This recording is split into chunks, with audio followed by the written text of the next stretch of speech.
Nah, apa yang terjadi? Apakah selama damai ini kita tertidur nyenyak? Nah, apa yang juga dilakukan oleh syariat Islam? Apakah selama ini kita hanya fokus di selangkangan saja dan lupa memikirkan hutan gitu ya? Apa yang di mana adat gitu ya? Di mana adat? Kemana adat pergi? Gimana ya Pak gitu, khususnya di Banda ya, bisa ngeseimbangin hewan-hewan itu tadi yang memang hidup di ekosistemnya dengan masyarakat yang datang bangun rumah terus mesingkirkan ekosistem si hewan-hewan itu tadi gitu. Secara pekerjaan mereka itu mengganggu perut mereka. Bagaimana sih cara kita educate mereka bahwasanya tumbuhan sawit, illegal logging ini dilarang gitu loh Pak. Apakah aku harus menjaga alam ini secara swadaya atau aku sekarang harus menjaga itu ketika aku harus dibayar kayak gitu.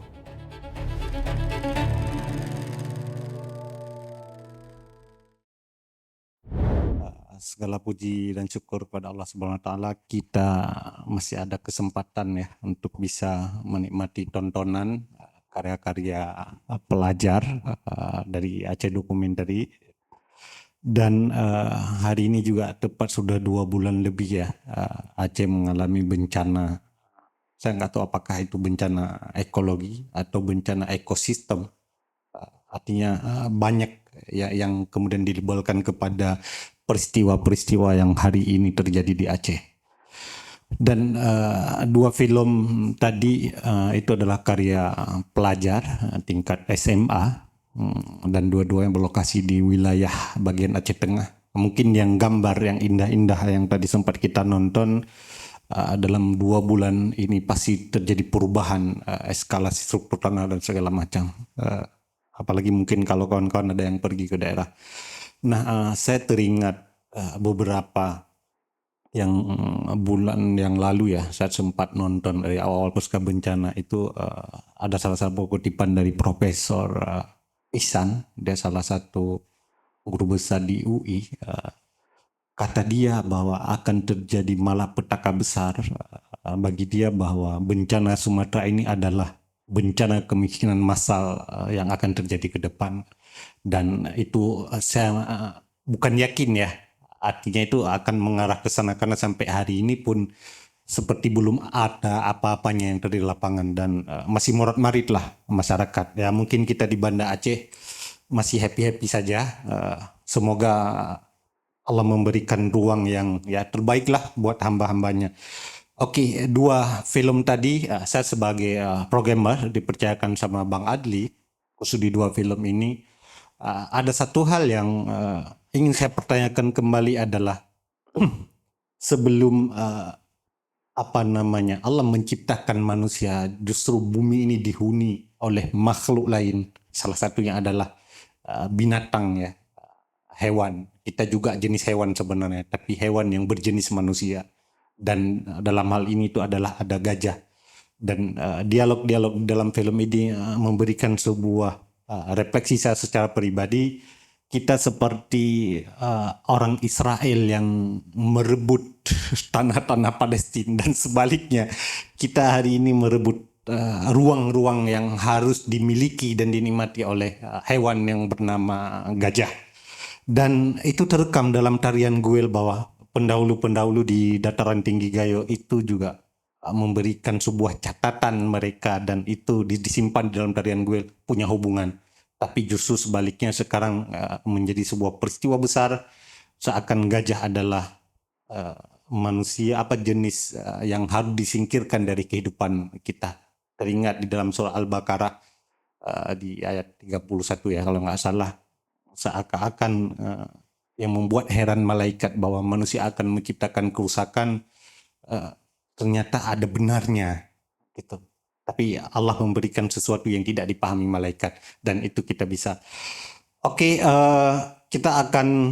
saya akan diberikan ruang untuk memandu diskusi ini dan di sini ada pemateri juga untuk memantik kita berdiskusi lebih jauh. Dan di sisi lain kita juga punya problematika tadi. Saya teringat karena saya juga sisi sebagai pembuat film. Di tahun 2018 saya buat film di Loser.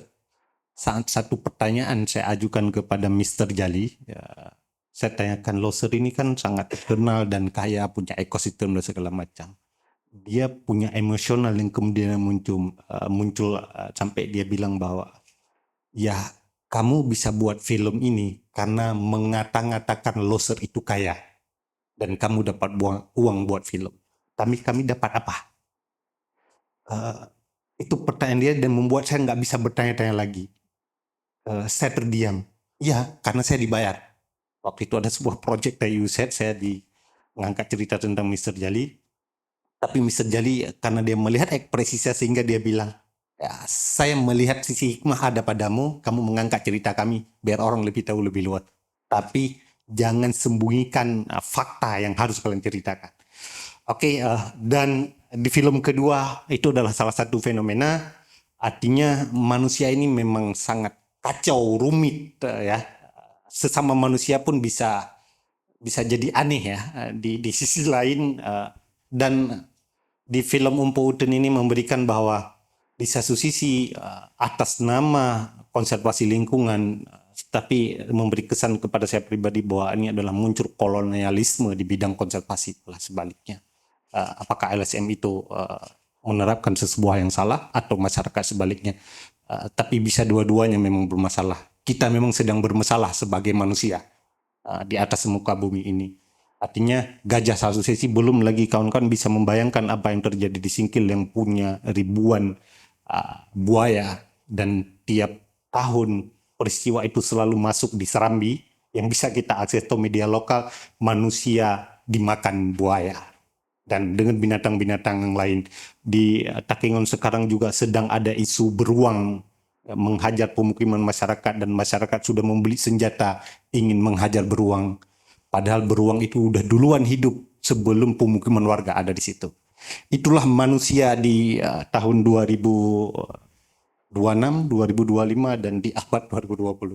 Oke ya, semoga Allah mengampuni kita sebelum kita kembali ke hadiratnya nanti.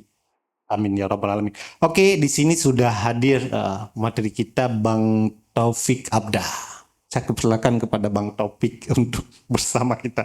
Oke ya, sorry karena ada sedikit ceramah karena terlalu emosional dan ini malam Jumat juga.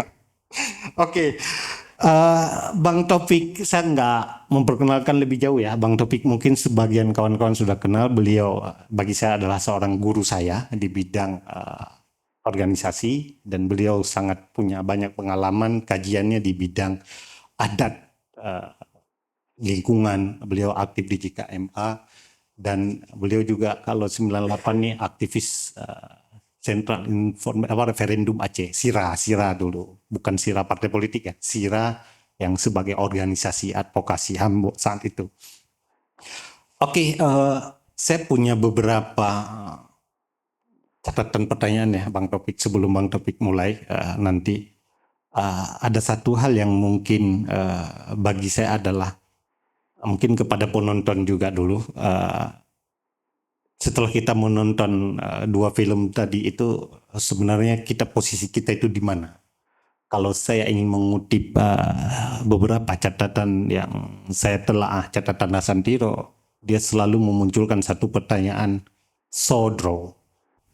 Ya, itu ada dua kata, sodro. Dua kata itu saya rasa itu perlu untuk menemukan dalam diri kita untuk bertindak siapa kita.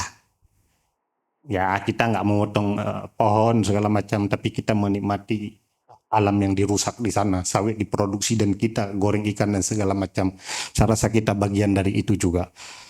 Oke, Bang Taufik, berbagai macam kebudayaan adat istiadat kita hari ini, apa yang membuat konflik itu sering terjadi ya? Apakah adat itu yang kemudian tidak bisa lagi menjadi jalan keluar untuk kita, atau hanya sebatas seremonial seperti yang terjadi di Triangle?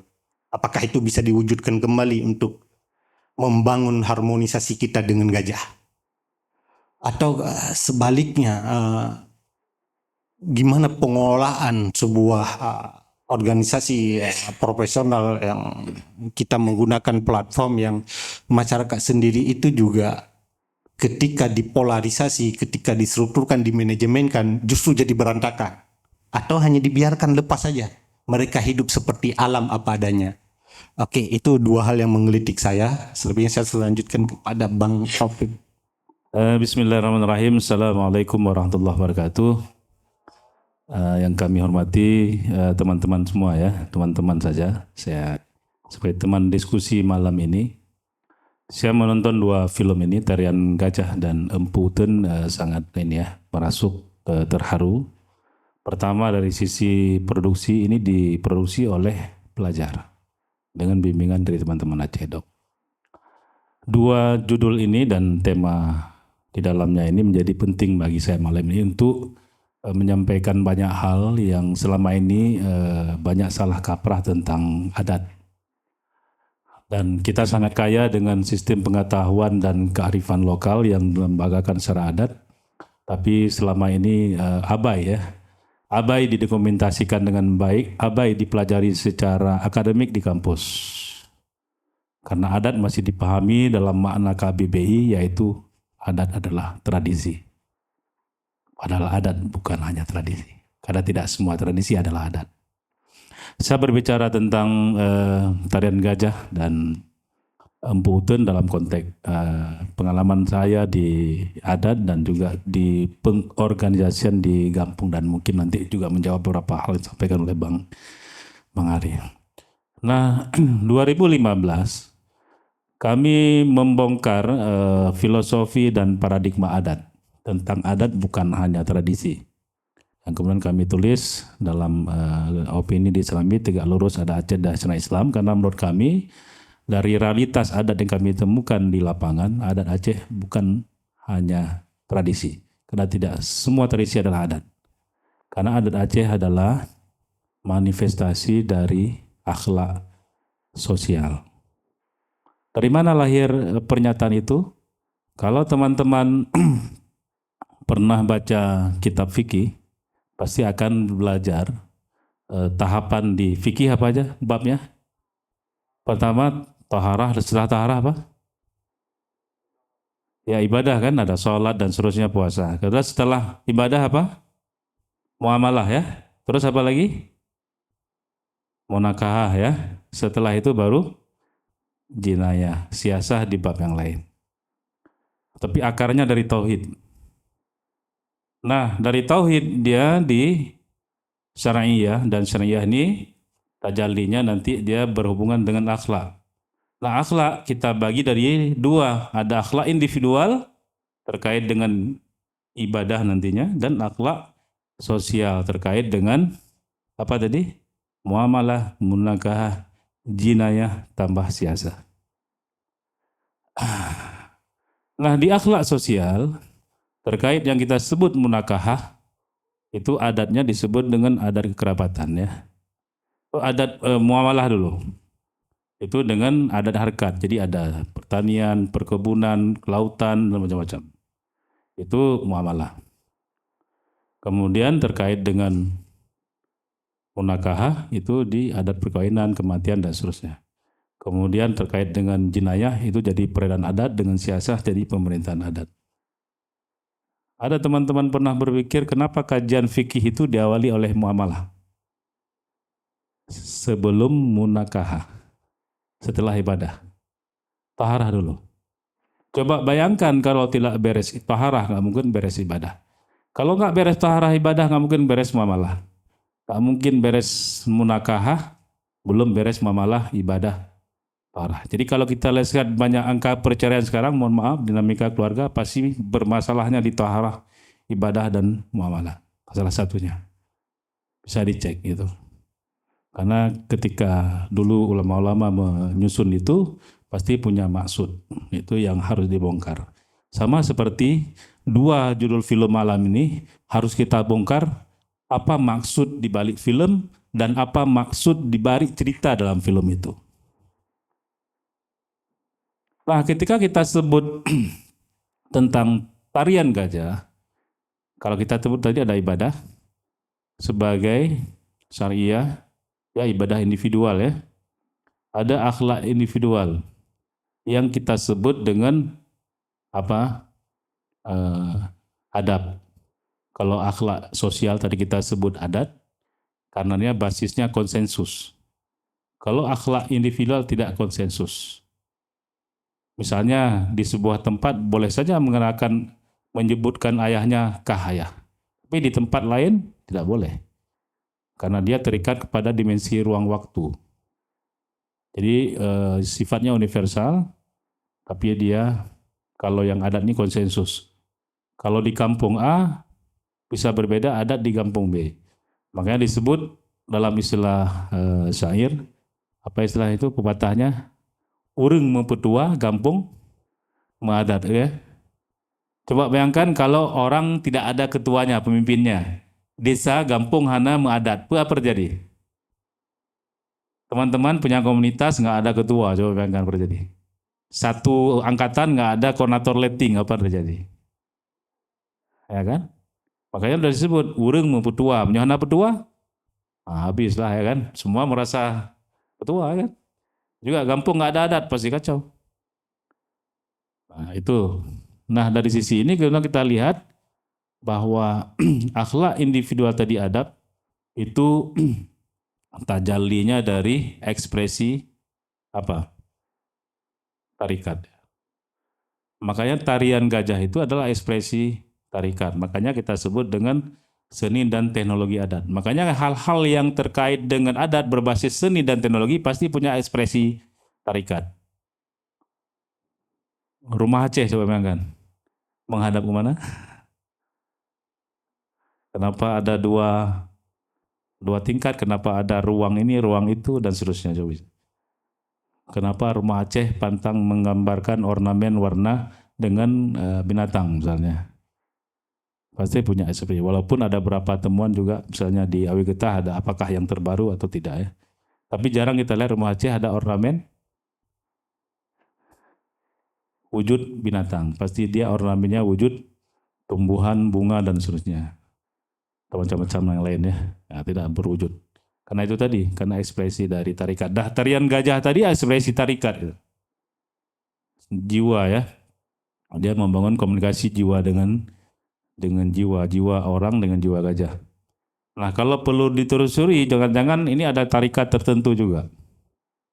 Kan tarikat banyak ya, ada kalau teman-teman yang di mungkin Usuluddin ya, Bu Nisa, kalau yang terjadi tarikat bisa jadi ada tarikat yang kalau terkenal sekarang kan tinggal Syatariah dan Naksabandiyah. Tapi sebelumnya di Aceh juga banyak tarikat.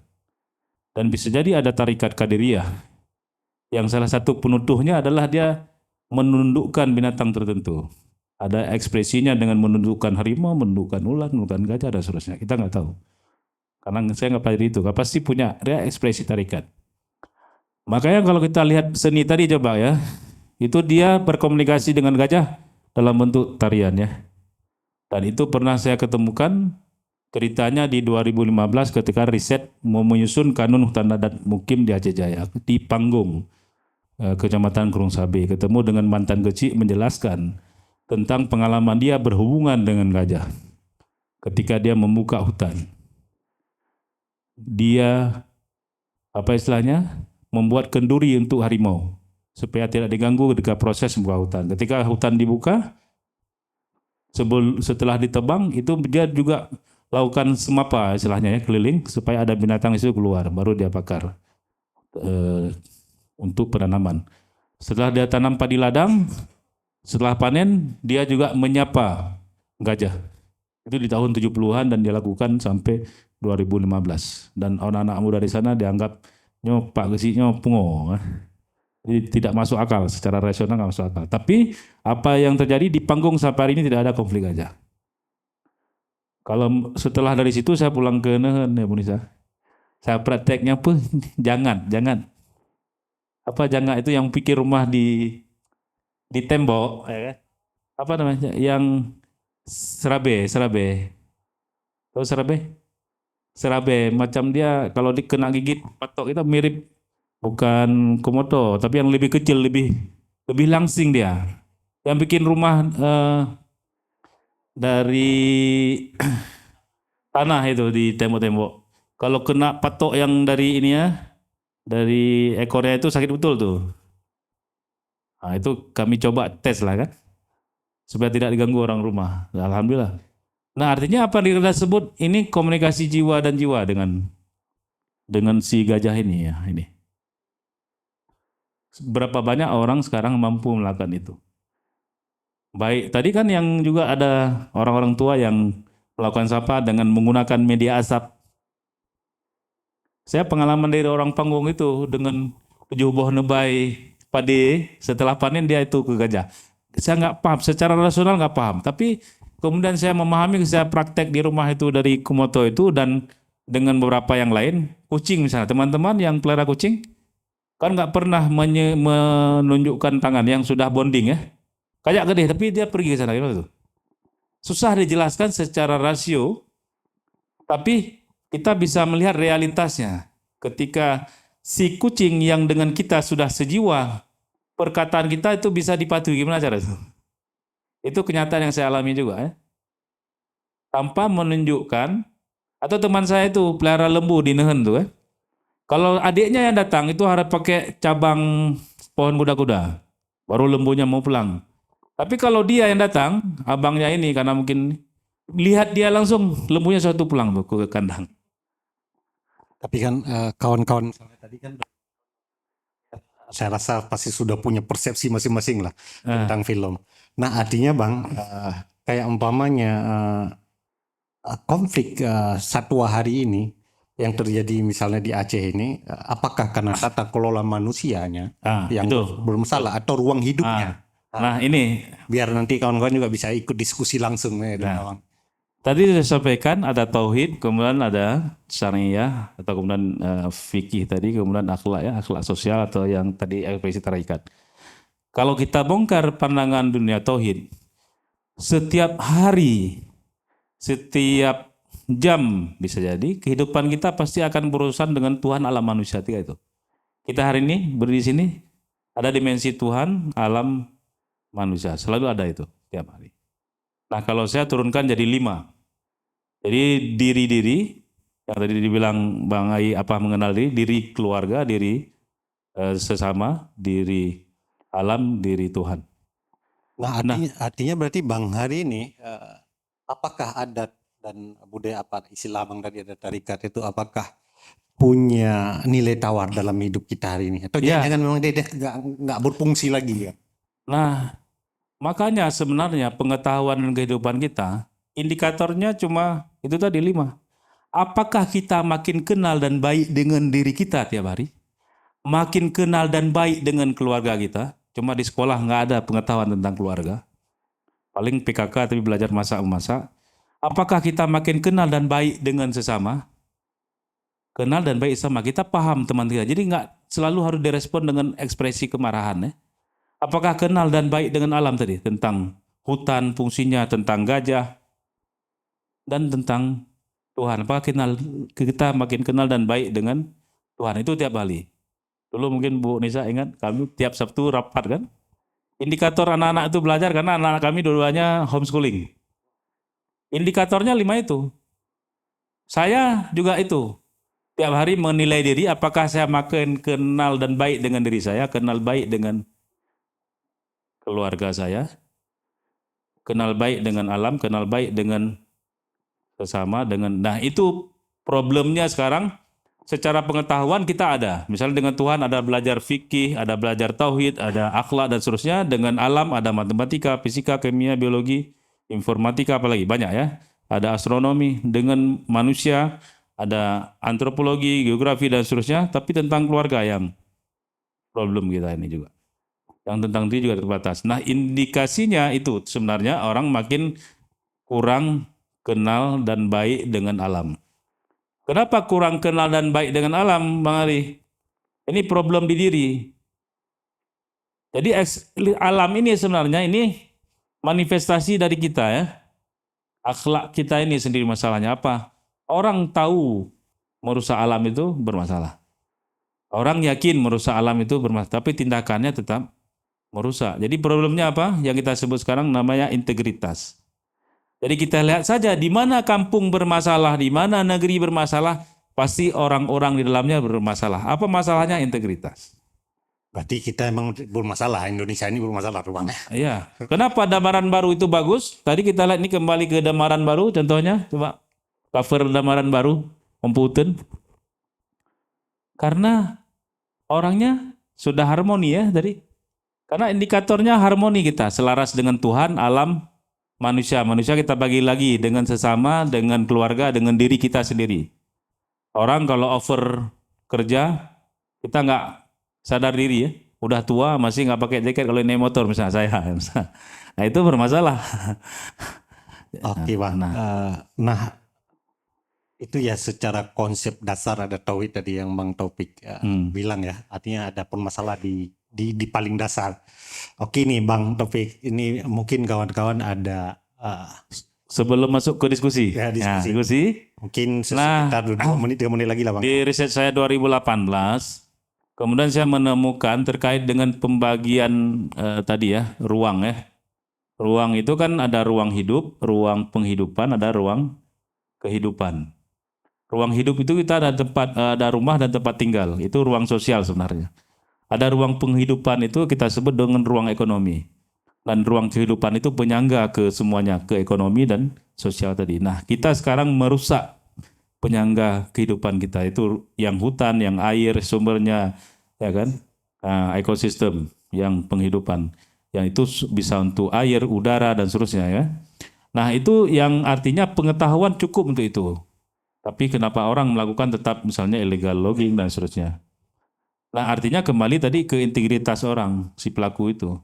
Nah momentum bencana ini sebenarnya untuk mengingatkan itu ya. Kalau orang masih belum sadar terhadap itu, ya berarti ada problem di integritas tadi. Orang tahu, yakin, tapi tindakannya tetap melakukan perusakan. Berarti problem di integritas. Seperti apa problem di integritas itu? Berarti ada 2 pendekatan dia. Ada pendekatan tarbiyah, ada pendekatan siasah. Pendekatan tarbiyah itu apa? Membangun kesadaran kembali.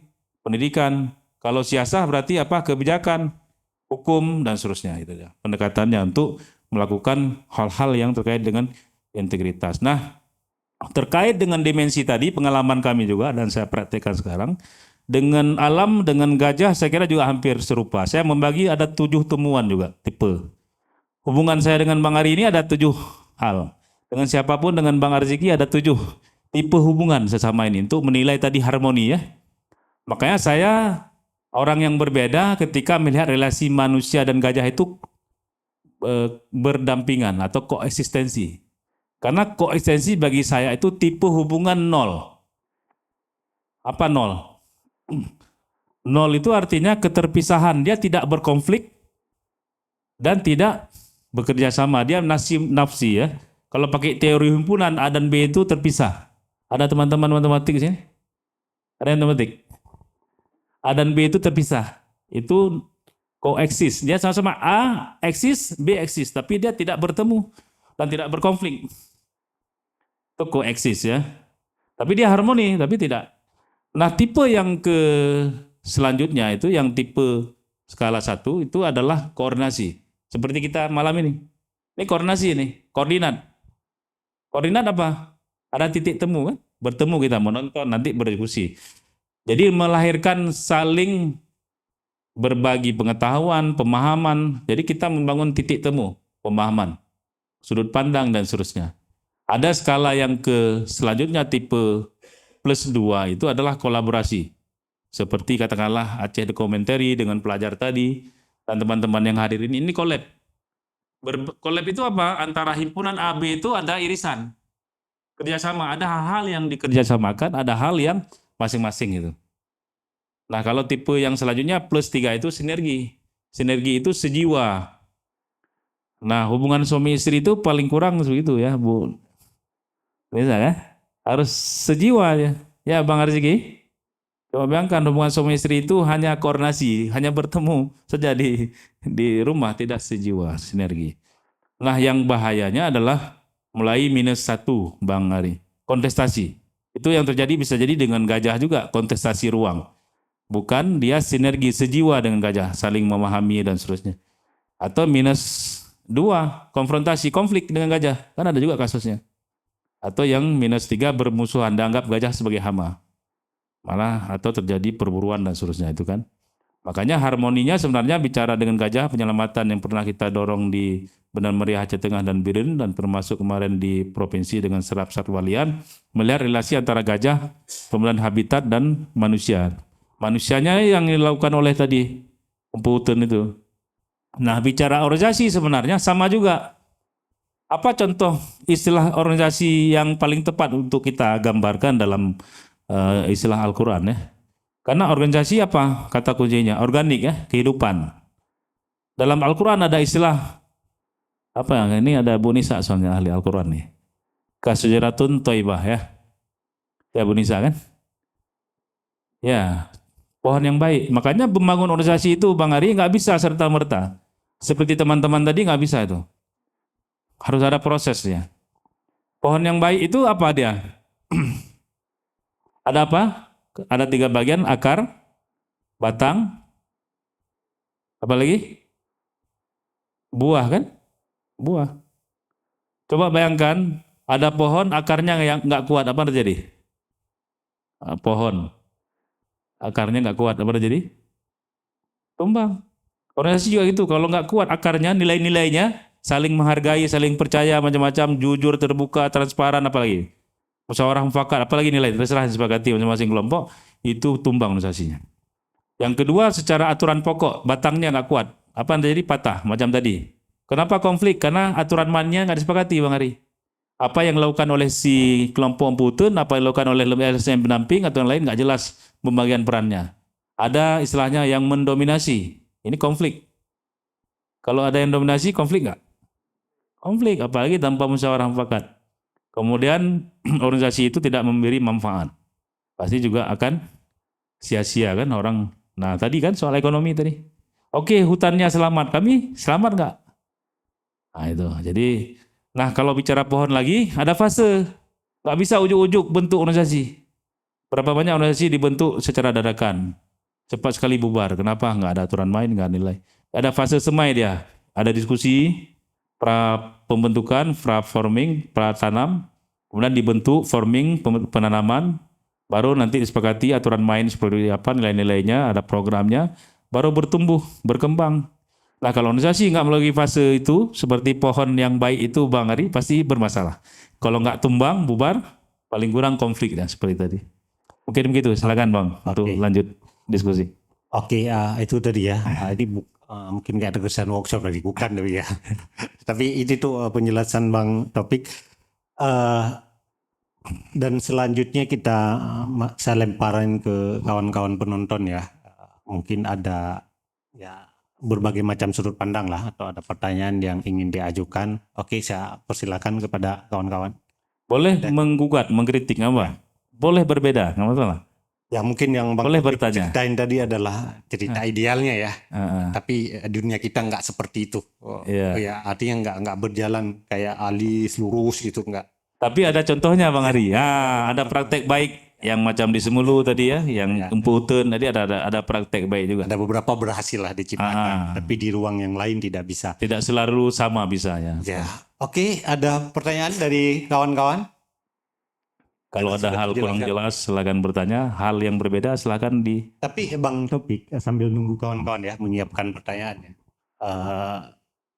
Saya rasa misalnya negara melalui dinas Kementerian Kehutanan atau di kementerian-kementerian lain lah punya satu konsepsi memang yang cukup ideal lah, yang mungkin lebih bagus ya, karena di sana banyak SDM segala macam. Tapi apa tadi ada yang menarik dari perspektif Bang Topik adalah integritas. Nah, kalau dilihat dari fenomena hari ini, ya memang nggak ada lagi. Ya ketika integritas itu nggak ada lagi, apakah masih ada harapan nih, tentang adat? Kalau Bang Topik tadi bilang adat, ya secara ideal selalu ada. Selama kita masih hidup selalu ada. Saya ingin lihat ini adalah lebih realistis ya. Ketika ke depan ini. Nah, artinya bencana hari ini itu yang terjadi di Aceh itu kan jadi satu problematika kita melihat bagaimana ekosistem ini dikelola, atau jangan-jangan masalahnya adalah sangat kompleks, lebih daripada ya problem kebijakan, ekosistem dan segala macam. Ini sambil nunggu kawan-kawan kalau ada yang oh ini ada pertanyaan kita respon dulu. Ya. Oke, silakan. Bebas. Silakan Pak Ros. Yang kedua. Terima kasih Bang Taufik, senang bisa mendengar tadi ya sedikit penjelasan. Saya sendiri sebenarnya masih sangat penasaran lebih jauh tentang adat ya, tentang adat. Nah mungkin saya akan mulai sedikit dengan satu temuan tahun 2018, tapi nggak ada hubungannya dengan film ini, tapi kita bisa berangkat dari sana. 2018 itu ada sebuah riset dilakukan oleh Kementerian Kesehatan, fokus pada kesehatan mental yang menyebutkan bahwa masyarakat Aceh itu kondisi kesehatan mental terburuk di nasional.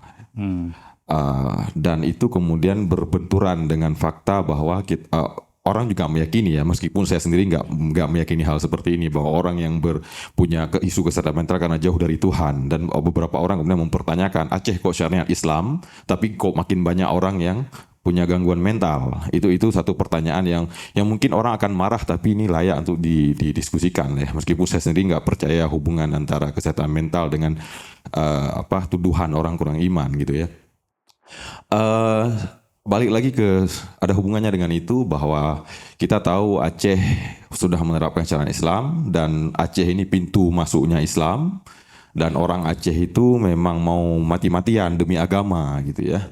Dan di sisi lain juga di luar Aceh dikenal dengan masyarakat konservatif ya. Kalau kita cari kata konservatif itu artinya conserve. Conserve itu melestarikan keyakinan, melestarikan nilai-nilai mereka gitu ya, conserve. Artinya di situ ada adat juga ya, menjaga adat dan sebagainya, dan agama misalnya. Tapi kemudian kita lihat akhir-akhir ini setelah kita damai, memang waktu perayaan damai kemarin 20 tahun itu saya banyak mendengar suara dari kelas menengah ya, suara dari kelas menengah terdidik yang ada di urban. Jarang sekali mendengar suara dari korban, misalnya orang di kampung, misalnya. Atau lebih parah lagi, saya nggak mendengar suara dari hutan. Ternyata kemudian hutan berbicara melalui banjir Sumatera kemarin ya, ternyata sudah hancur sekali ya. Ternyata sebegitu parah, artinya dalam perdamaian ini damai kedua belah pihak, tapi di sana tidak hadir keadilan, dan lebih parah lagi ternyata hutan kita diperkosa dengan sebegitu liarnya gitu ya. Nah, apa yang terjadi? Apakah selama damai ini kita tertidur nyenyak? Nah, apa yang juga dilakukan oleh syariat Islam? Apakah selama ini kita hanya fokus di selangkangan saja dan lupa memikirkan hutan gitu ya? Di mana adat gitu ya? Di mana adat? Kemana adat pergi? Gitu ya, selama dari kurun tanda tanganan damai gitu ya, kemana adat pergi, kemana syariat Islam pergi, sehingga hal-hal seperti kehancuran hutan, kehancuran alam, keserakahan begitu luar biasa terjadi, yang itu memakan korban, yaitu saudara-saudara kita sendiri. Nah, saya ingin jadi satu pertanyaan besar yang saya menemukan satu ironi yang belum menemukan jawaban gitu ya. Mungkin Bang Taufik dari perspektif adat, atau mungkin sebagai orang Aceh yang sudah lama. Bang Taufik ini saya kenal seorang aktivis yang cukup punya makan asam garam lah di jalanan ya. Mungkin bisa memberi satu pemataan baru ya untuk anak-anak muda hari ini, karena saya khawatir sekali dengan di luar sana juga gejala pembodohan yang sangat luar biasa, dan gejala propaganda dan citra ya, citra yang terus-menerus dibenturkan, sehingga kita melihat diri kita ideal, melihat diri kita sempurna, padahal yang terjadi justru banyak sekali bolong, dan ternyata sudah sebegitu serakahnya kita. Saya bilang seperti ini memang dari keresahan saya ya, dan juga kawan-kawan. Mungkin itu saja. Terima kasih. Iya. Iya, menarik sebenarnya. Itu refleksi kita ya. Nah, ketika kita bicara adat, dia ruang waktunya sangat terbatas. Kita contoh tadi yang Umputun di Damaran Baru. Jadi sangat lokus karena dia basisnya konsensus. Apa yang terjadi di Mane misalnya, dia menjaga hutan, tidak ada tanaman sawit, itu sangat bagus sekarang di Mane misalnya. Jadi dia sangat lokalitas adat ini. Jadi Janto misalnya terjaga karena kesadaran masyarakatnya, tapi di atas Janto, di atas Tangsi sana, yang kemarin harus diuber-uber dengan dengan apa itu yang beko, ya akan ada tambang ilegal. Jadi problemnya adat ini tidak bisa menjawab keseluruhannya karena dia basisnya konsensus apakah per kampung atau per mukim, tergantung ikatan mereka. Kalau ikatan mereka rusak, rusaklah adat di situ. Jadi memang kesadarannya tidak bisa berbasis geografis yang lebih luas seperti kabupaten kota ataupun. Nah mungkin dalam konteks ini bisa syariat atau hukum negara yang lebih berperan. Nah terkait dengan kerusakan lingkungan ini kan sudah lama juga teman-teman NGO sampaikan kehilangan tutupan. Tapi memang ya penegakan hukum juga masih lemah. Kalau dilihat kasus kemarin pun sebenarnya problemnya bukan di teman-teman lihat sendiri, bukan hanya di isu sawit tambang ilegal, tapi memang daya tahan alam kita itu memang sudah rusak di masa HPH dulu. Karena ketiadaan kayu-kayu besar lagi. Jadi dia kan nggak ada kanopi ya, tutupan hutan yang bisa menahan air yang cepat turun di tanahnya mereka. Kalau dilihat dari peta-peta setelah bencana kemarin. Ini problemnya memang sudah bertahun-tahun kita akumulasi ya, baik di fase konflik, sebelum konflik, karena HPH itu kan mulai 80-an ya. Jadi kita menerima akumulasi dari berpuluh tahun yang lalu lah, setelah 3H82 itu. Jadi bayangkan puluhan tahun ini akumulasinya dan hasilnya memang Aceh Tamiang itu sudah diprediksi sebelumnya di 2018. Dan masyarakat Babo itu sangat sadar bencana kemarin. 4 jam sebelum kejadian di Kuala Simpang sudah diberitahu kepada orang-orang di Kuala Simpang bahwa di sini sudah naik air, diharapkan di Kuala Simpang supaya ada evakuasi. Tapi orang-orang Kuala Simpang sebagian mungkin menganggap kasusnya serupa dengan 2006. Jadi sebenarnya ada istilahnya early warning system ada secara adat ya. Pengalaman model semong di Semulu. Makanya di Babo kan nggak terlalu kalau dari masyarakat yang korban dibanding Aceh Utara. Mohon maaf. Aceh Utara yang banyak korban. Jadi ini mungkin perlu kajian lebih lanjut untuk melihat kesiapsiagaan masyarakat dalam merespon bencana dari sisi mitigasi berbasis sistem pengetahuan dan kearifan lokal. Dia sangat lokus, memang sangat lokalitas. Sawang 2018 sudah kita bisa prediksi karena memang tutupannya banyak hilang. Kalau sawit Pak. Jadi memang hal-hal yang sudah 2018 ya. Memang ini sekarang ini ya semua. Langkahan sama juga dari 2018. Artinya lemahnya di juga kayak pertanyaan tadi, Dungku Putra tadi, perubahan kebijakan pemerintah terhadap di wilayah adat tertentu, misalnya ini jadi tata ruang sawit. Nah adat mereka nggak bisa merespon itu. Nah ketika itu dibuat sama pemerintah, ini adat ini nggak ya memang mereka nggak punya mitigasi itu memang di awal karena tata ruang mereka bukan itu. Mungkin itu bisa mempengaruhi bahwa adat nggak berfungsi di bidang tertentu. Nah, problemnya kalau kita lihat dalam kerangka advokasi kan ada pengetahuan, kebijakan, dan masyarakatnya. Kalau masyarakatnya sangat lokal ya, sangat lokus tertentu dia untuk bisa kita pengkoordinasian, macam tadilah kampung tertentu, mukim tertentu. Nah untuk yang lebih luas tadi kebijakan. Nah kebijakan kan abai pengetahuan. Kasus-kasus yang terjadi di Tamiang, kasus-kasus di Langkahan, kasus-kasus terjadi di Sawang itu udah diprediksi, bukan lagi diproyeksi di 2018 dan seterusnya. Karena kehilangan tutupan. Biren itu sudah kelihatan tuh. Nah, kenapa PD nggak terlalu ya sekarang kemarin itu? Karena yang kalau lihat di atas merdu sudah sawit semua memang. Jadi secara pengetahuan ketika ya lahan-lahan di atas tidak ada yang menahan laju airnya ya akhirnya yang cepat ya. Artinya itu bukan hanya melawan kodrat Allah Ta'ala, pengetahuan sebenarnya kan. Karena sunatullah itu kan pengetahuan. Ya. Ada lagi? Jadi bias pengetahuan, bukan di kebijakan dalam konteks regulasi, tapi kebijakan dalam konteks penegakan hukum, abai ya, aneh permen. Soal kesehatan mental sebenarnya, itu kan hasil riset kesehatan dasar 2018 ya, kita sama-sama refleksi waktu itu, kan 0,9% penduduk Aceh itu mengalami gangguan jiwa berat, hampir 1%. Jadi bayangkan kalau ada sebuah kampung penduduknya 100 orang, berarti ada satu berpotensi dia gangguan jiwa berat. Kalau ada 1000 berarti 10 orang. Kalau ada 10.000 berarti 100 orang sebuah kampung itu. Dan pengalaman saya lihat di sebuah kampung di Jalan Gunung Raya menjelaskan fenomena itu. Karena beberapa itu dia mengalami gangguan jiwa berat sampai halusinasi, sampai dia sering jalan di pinggir jalan, istilahnya mencari sesuatu itu. Karena kehilangan ini ya, orientasi. Kalau istilahnya kemarin teman-teman di kesehatan istilahnya itu? Levelnya sudah halusinasi. Salah satunya juga gejala itu tadi. Ya, jadi dan problemnya rata-rata lebih dominan karena itu. Kan narkoba katanya kemarin, gangguan jiwa beratnya bukan.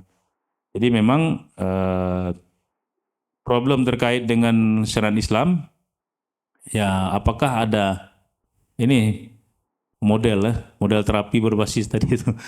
Selama ini kan terapinya sangat farmasi ya, sangat klinis terkait dengan yang gangguan mental. Jarang kita saksikan pendekatannya lebih ke model itu. Mungkin salah satu riset harus kita dorong. Pengalaman kemarin ada teman di USK yang juga pegawai di rumah sakit jiwa membangun model itu, modul harian untuk berbasis itu selaras Tuhan alam manusia dalam konteks modul ya untuk menyelesaikan istilahnya itu terapi tambahan untuk gangguan itu tadi.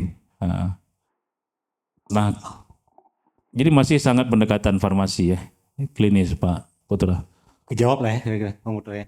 Tapi nggak nyambung, maksudnya tapi antara syariat Islam dengan realitas itu gangguan mental yang beratnya. Ya sebenarnya saya sebenarnya ini karena sudah lari fokus ke kesadaran mental, sebenarnya kita sudah belajar tentang ekologi ya. Tapi sebenarnya saya ingin nambah sedikit bahwa ada penyebab lain juga sebenarnya yang terlewatkan. Saya setuju sekali dengan kata Pak Otto Syamsuddin Ishak yang mengatakan bahwa kita semua orang Aceh sebenarnya punya masalah mental. Karena apa? Karena kita hidup dari konflik yang terus menerus.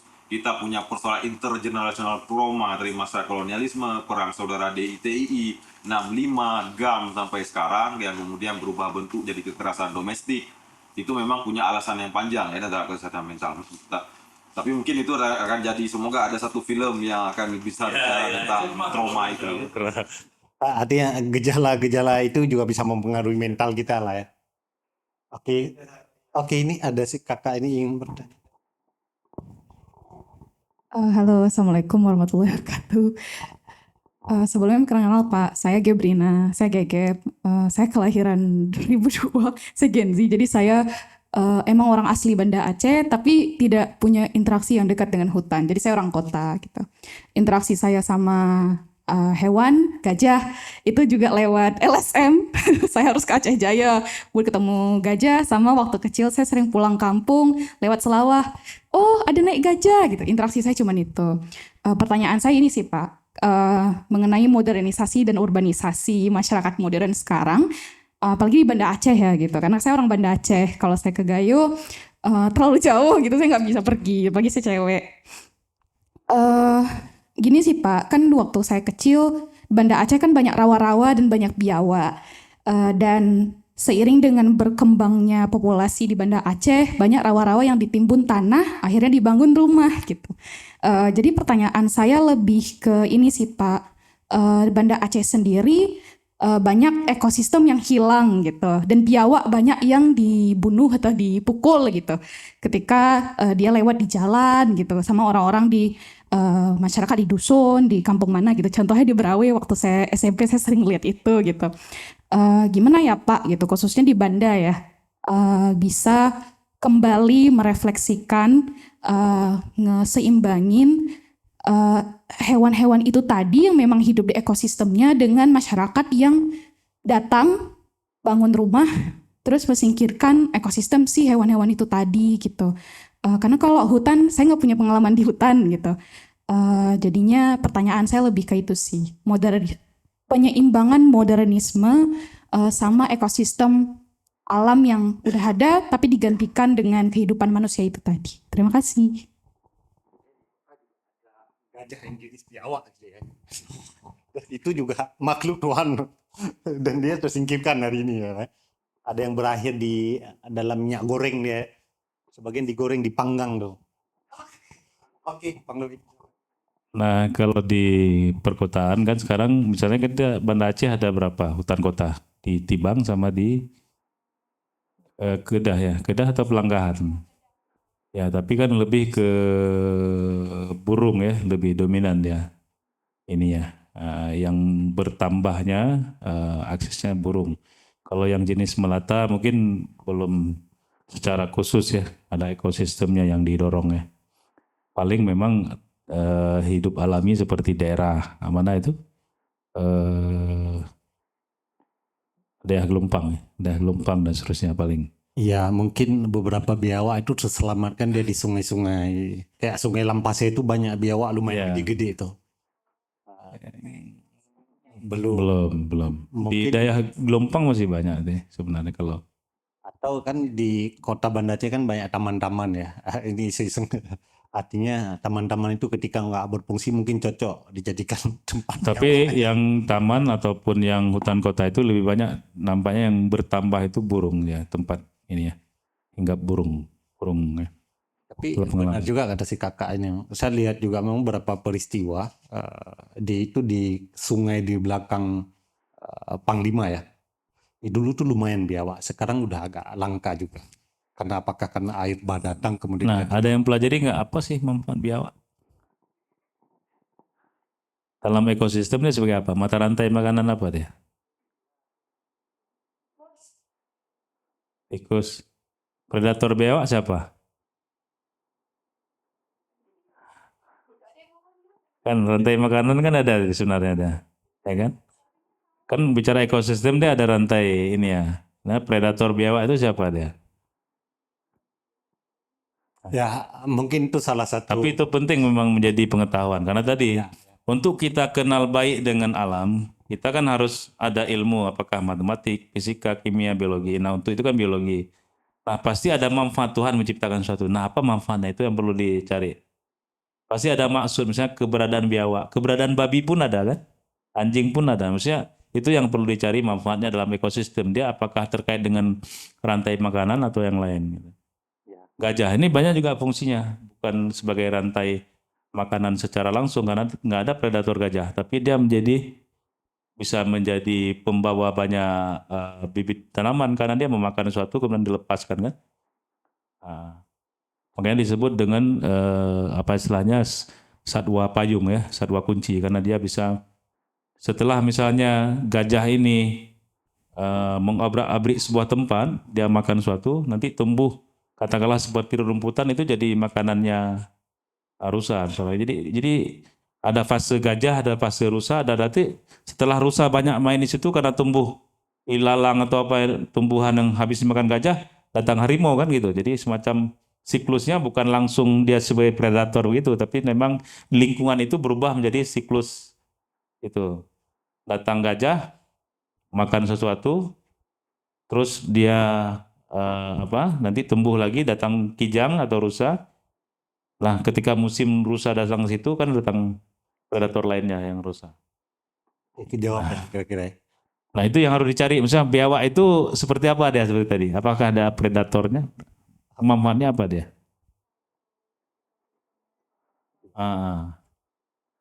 Saya nggak belajar itu. Oke, ada lagi? Belum. Oh, ada dua. Ya. Pasti Tuhan menciptakan sesuatu nggak sia-sia. Nah itu yang harus.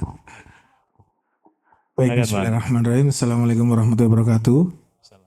Perkenalkan, nama saya Bion Valencia. Kebetulan jadi volunteer, tepatnya di Aceh Tamiang dan Aceh Timur, Bapak. Jadi saya bukan warga Aceh asli. Tetapi mungkin saya sedikit menjelaskan prolog. Kebetulan saya menjadi volunteer, udah hampir 2 bulan di sini. Dan 1 bulan standby di Kecamatan Sibang Jernih, perbatasan antara Aceh Timur dan Tamiang. Kami di sana melakukan riset, Bapak. Riset ini riset simple ya, menggunakan bahasa bayi dengan mereka, masyarakat yang ada di sana. Jadi mungkin saya jelaskan prolognya terlebih dahulu. Yang pertama adalah mengapa sih banjir bandang di Aceh ini sangat besar daripada tahun 2006. Usut punya usut, ternyata saya tanyakan kepada warga di sana bahwasanya 2006 tepatnya di Kecamatan Sibang Jernih itu adalah relokasi yang di tahun 2006 untuk saat ini dan alhamdulillah tidak kena. Itu prolog yang pertama. Dan yang kedua, setelah saya riset ternyata Kecamatan Sibang Jernih ini ada di area hulu atau area atas. Dan itu sudah saya lakukan riset menggunakan getek dan beberapa warga di sana. Ternyata setelah saya cek di Google Map, ini riset saya Bapak ya pribadi, Aceh Kecamatan Simpang Jernih, bahkan ada di Desa Tamburbor atas sedikit yang terakhir ke hulu, sampai ke Pondok Pesantren Darul Muksin yang ada di Aceh kemarin, ternyata gelondongannya kan banyak Pak. Nah itu mengakibatkan saya bertanya-tanya kepada mereka, ini apakah di atas di Simpang Jernih ini apakah hanya tumbuhan sawit aja? Ternyata ngobrol usut punya usut mereka tuh ada HTI Bapak. HTI yang memang fokus mereka adalah di illegal logging atau penambangan hutan secara liar. Itu fakta dan saya menanyakan warga yang memang bekerja sebagai itu Bapak. Itu yang menjadi kendala ya. Kalau kita bicara korelasi tentang agama pun itu beda karena apa? Kerja mereka menyangkut pautkan dengan perut mereka. Nah, betul. Itu nanti ada kaitannya dengan kapitalisme. Tetapi kan yang menjadi merugikan di sini adalah masyarakat yang tepatnya yang sudah banyak hilang lahannya. Masyarakat yang Aceh Tam yang sampai saat ini belum pulih 100%. Desa Pantai Keras Simpang Jernih yang sampai sekarang sudah saya asesmen terakhir ke sana tidak ada pekerjaan yang tetap. Sawitnya hilang dan sebagaimana. Itu yang pertama Bapak. Jadi apakah ini karena memang murni dari kesalahan kita, alam, atau memang ya sudah ini takdir dari para kapitalisme di atas yang memang mengakibatkan Aceh Tam ini hancur, Simpang Jernih hancur. Kebetulan riset saya ini melalui Darul Darat Bapak, mulai dari Kecamatan Simpang Jernih, saya ingat sekali Simpang Jernih,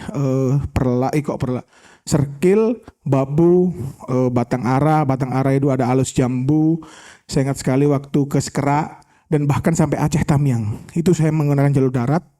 Memang banjir kemarin ini sangat besar sekali.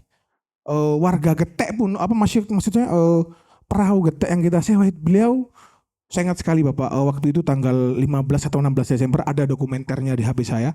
Saya berangkat jam 1 malam.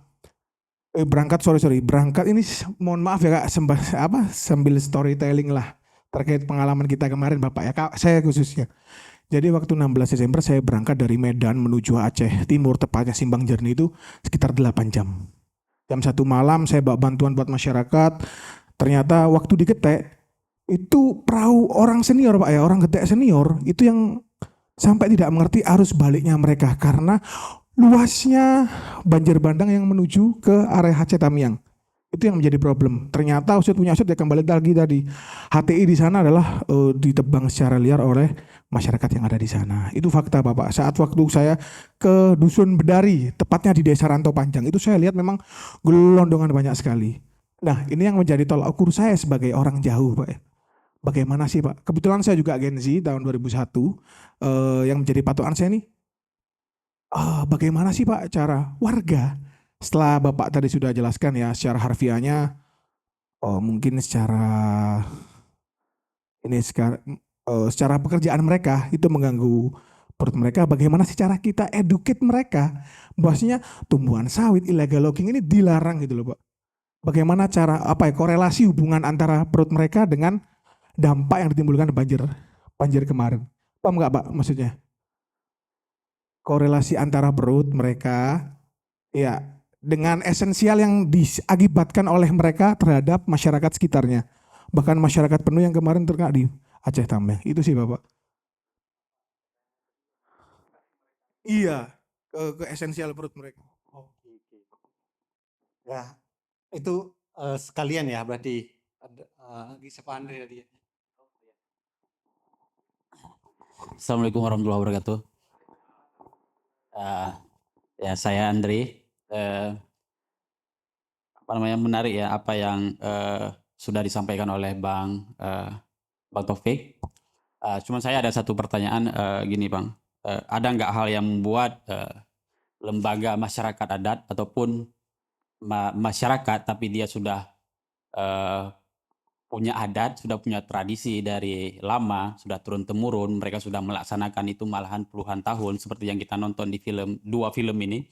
Dua-dua ini adalah ada hubungannya dengan tradisi ataupun dengan adat masyarakat. Nah, ada nggak satu hal yang membuat tatanan masyarakat kita itu menjadi lemah atau menjadi rusak, sistemnya jadi rusak dari yang sebelumnya mereka sudah paham, sudah mengetahui bagaimana alam itu harus dijaga, bagaimana kita harus berhubungan dengan makhluk lain, bagaimana menjaga hutan, bagaimana menjaga lingkungan, di mana seperti misalnya di Tamiang adalah terkenal dengan kawasan ekosistem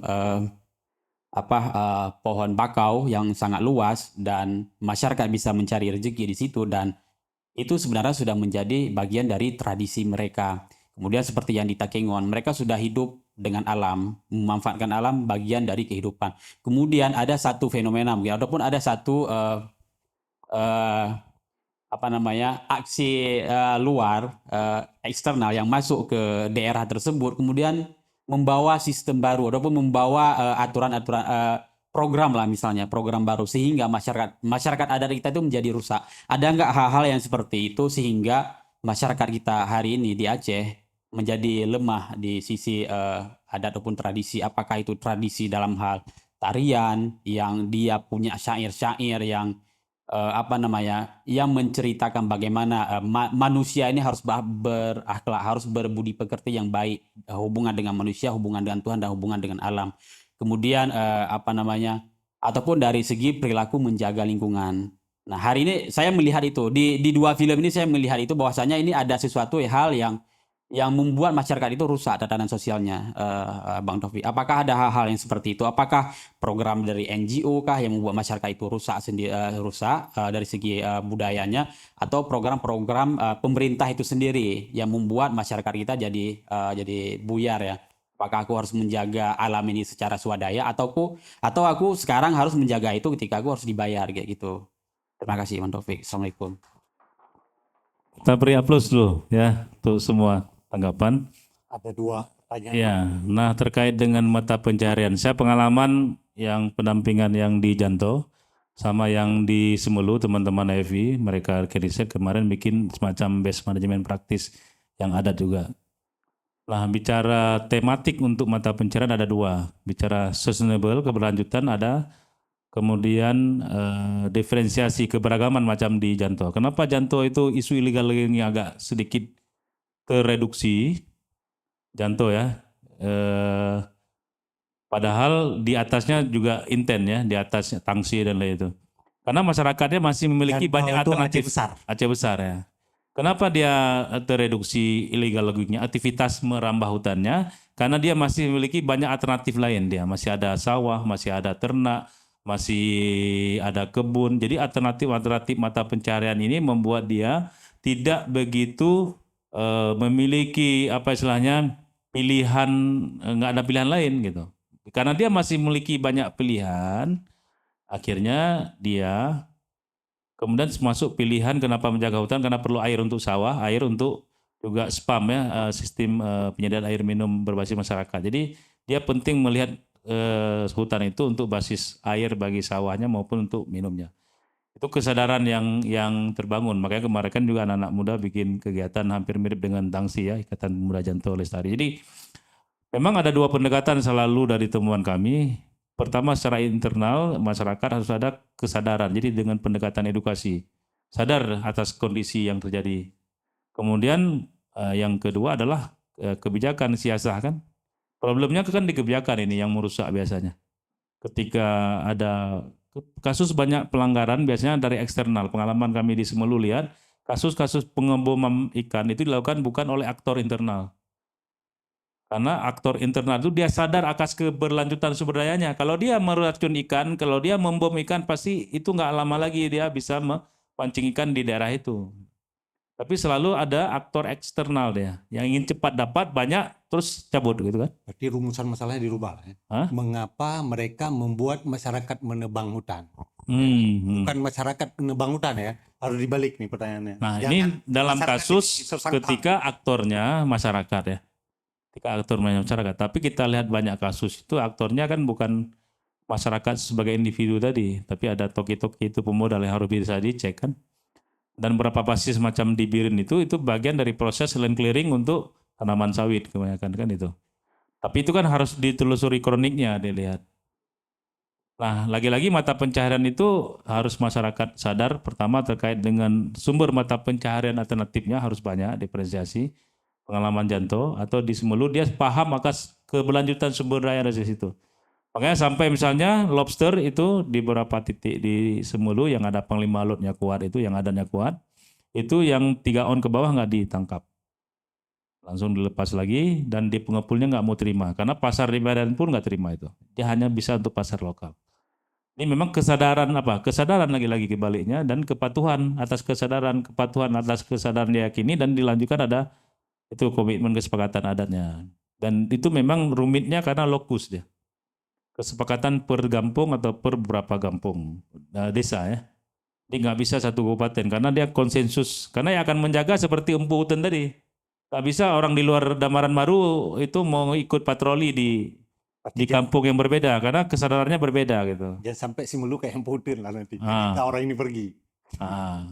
Oke. Tapi memang lagi-lagi terkait dengan organisasi itu tadi, teman-teman yang eksternal itu tidak memiliki hak eksklusif sebenarnya. Itu problem kemarin kami juga dalam penyusunan R3P, ada teman-teman ingin mengorkestrasi dominan ya. Klaim tadi, padahal nggak boleh sebenarnya. Silakan yang jadi aktornya tetap masyarakat. Kita ini kan jadi supporting system mengisi kesenjangan ya. Kejawab lah ya, Bang. Pertanyaan tadi. Kejawab ya. Mungkin dari ini pertanyaan Bang Andre tadi ya. Ya, soal mata pencarian sama dengan kasus Janto. Jawab. Kembali ke masyarakatnya. Cuman itu tadi aktor merusaknya lebih banyak dari siapa kalau kita lihat itu. Baju apa nih? Tamiang itu kalau telusuri kayak itu. Problemnya 2018 sudah diingatkan oleh teman-teman itu. Perambahan meningkat kan masuk orang teman-teman NGO lingkungan sudah mengingatkan itu ya. Sebenarnya kasus-kasus perambahan liar itu sangat tinggi di beberapa hulu das. Karena berdasarkan dari hasil analisis perubahan tutupan setiap tahunnya, tutupan hutan. Nah, tapi kebijakan pemerintahnya tidak merespon itu. Apakah dengan katakanlah reboisasi, katakanlah dengan penegakan hukum, ini kan problemnya. Dan kewenangan juga bermasalah karena mulai setelah Undang-Undang Cipta Kerja kan kewenangan tidak lagi di pemerintah Aceh. Untuk reboisasi kewenangan lagi di pemerintah Aceh langsung ke BPDAS. Ini problem juga kemudian. Ketika perubahan regulasi di nasional, kewenangan berubah, penganggaran akhirnya terpusat lagi. Ini sama dengan ini rehab rekon juga terpusat kan. Oke, terima kasih banyak Bang Topik karena waktu saya dibatasi. Kita waktu di jam 10 pas. Oke, tapi menariknya itu tadi Bang Putra, kalau boleh itu ya. Saya menggunakan pendekatan secara utama dengan beberapa organisasi di 3 tahun terakhir ini di Janto misalnya, di kasus kemarin termasuk di Singkil ya. Ada fase itu, fase semai, fase tanam. Jadi membentuk organisasi nggak bisa ujuk-ujuk langsung pilih ketua, nggak bisa. Dia harus ada diskusi dulu. Organisasi ini dimulai dengan pemetaan harapan dan kekhawatiran calon pendirinya dulu. Apa yang diharapkan organisasi ini? Menjawab apa dia sebenarnya? Apa yang dikhawatirkan yang tidak ingin terjadi dalam organisasi itu nanti? Disusun dulu. Baru itu ditransfer nanti ke itu tadi, ke nilai-nilai atau ke aturan pokok organisasi. Baru ke programnya kan. Nah, baru nanti fasenya sudah lahir semacam draft anggaran dasar rumah tangga dari hasil diskusi tadi. Kalau bahasa kami sebut duk pikir ya. Baru duk pakat, baru musyawarah fakat pembentukan, baru nanti dia fase penumbuhan. Tapi biasanya ini alhamdulillah bertahan lama kami lihat. Karena ada regulasi yang diatur, ada pertemuan mingguan untuk yang pengurus harian, ada pertemuan anggota kelompok minimal sebulan sekali. Jadi ada regulasi. Orang lain boleh membantu tanpa ada hak eksklusif kepada siapapun. Tadi kasus yang Damaran Baru kan ada hak eksklusif tadi. Padahal sebenarnya aktor utamanya kan masyarakat. Kita yang lain ini kan pendukung nih, mengisi gap. Yang mereka kurang kapasitas, kita tingkatkan kapasitas. Ada sisi program mereka nggak punya pendanaan, kita support gitu. Sama dengan kasus Semulu. Ada pemantauan swadaya mereka lakukan sendiri, ada pemantauan rutin itu co-sharing dengan NGO. Ada pemantauan kolaboratif itu yang nanti gabungan istilahnya, itu ada dinas dan sebagainya. Jadi sebenarnya tidak ada hak eksklusif ketika proses pendampingan masyarakat. Kalau ada hak eksklusif, biasanya bisa prosesnya kasus hati itu. Karena ada terjadi dominasi atau apa istilahnya. Jadi dia nggak bisa bebas untuk memutuskan dengan siapa bersama masyarakatnya. Padahal sebenarnya masyarakat memiliki hak seperti masyarakat sekarang juga dalam kasus pasca bencana Bang ya. Dan masing-masing kampung itu memiliki hak untuk bekerjasama dengan siapapun sebenarnya. Tidak boleh dibatasi harus dengan lembaga A saja, lembaga B. Itu yang harus kita kawal sama-sama juga. Supaya tidak terjadi kasus seperti yang tadi Damaran Baru itu. Kalau terjadi hak eksklusif masalahnya itu akan membatasi akses dia kepada sumber tadi, dukungan sumber daya atau bantuan itu. Nah, itu yang kita jaga sama-sama di pemerintah Aceh. Kemarin kami juga itu sempat menghadapi itu karena dia bilang kami memiliki badan untuk mengelit CSO yang ada di Aceh. Tidak, sampai sekarang tidak ada hak eksklusif bagi siapapun untuk bekerjasama dengan Aceh. Siapapun bebas bertemu, membantu apapun boleh. Jadi gitu, ketika ada disebut hak eksklusif tadi, kami memiliki mandat sebagai lead. Nah itu Oke, nanti kita diskusi di luar. polemiknya. Ya. Bukan hanya polemik, itu jadi konflik beberapa kasus. Nah. Oke, Tapi kita diskusi di luar inilah nanti. kita bisa diskusi di luar itu ya. Oke, Karena oke, makasih. makasih banyak Bang Taufik karena waktu kita udah selesai. Kalau intinya melawan sunatullah tetap bermasalah itu aja. Apa melawan sunatullah termasuk melawan pengetahuan. Ya. Nah, itu aja. Makasih Bang Ari. Lanjut. Ya, saya akhiri. Assalamualaikum warahmatullahi wabarakatuh. Saya beri aplaus dulu ya. Ya, Bunda. Melawan sunatullah, melawan pengetahuan. Oke, terima kasih buat Bang Taufik tadi sudah memandu diskusi kita. Oke, ini sesi pemutaran selesai tadi. Bagi kawan-kawan nanti Benlam besok juga akan ada lagi, ada 2 film lagi, film Rumbia sama Dilarang Mati di Tanah Ini untuk besok ya. Dan bagi kawan-kawan juga, bagi penonton yang mau mereview film dalam program ini atau dalam bentuk tulisan, silahkan bisa hubungi panitia yang biar ditaruh di katalog kayak tadi di scan untuk bulan depan. Atau silahkan dikontak, nanti akan diarahin ke selanjutnya ya. Oke, sekian dari proses kisah diskusi kita hari ini. Saya tidak mengambil kesimpulan ya. Artinya fenomena yang terjadi, saya coba refleksi sedikit.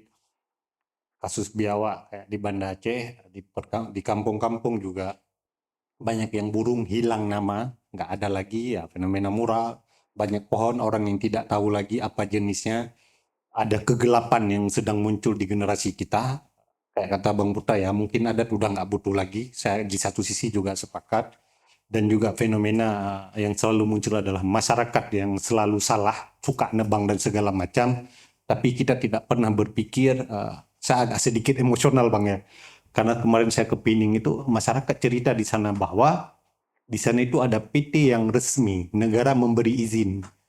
Nah artinya bukan masyarakatnya. Kalau masyarakat yang saya maksud itu adalah kelas bawah, dia itu adalah memang korban.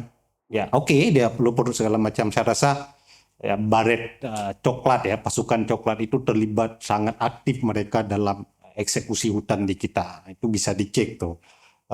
Dan selanjutnya juga dari diskusi kita ini, saya ingin berkata bahwa dalam pepatah Aceh, bek tak salah benung, salah jarum di dalam meja, bek tak salah dudo, salah hawai fodana ilmu pengetahuan. Itu.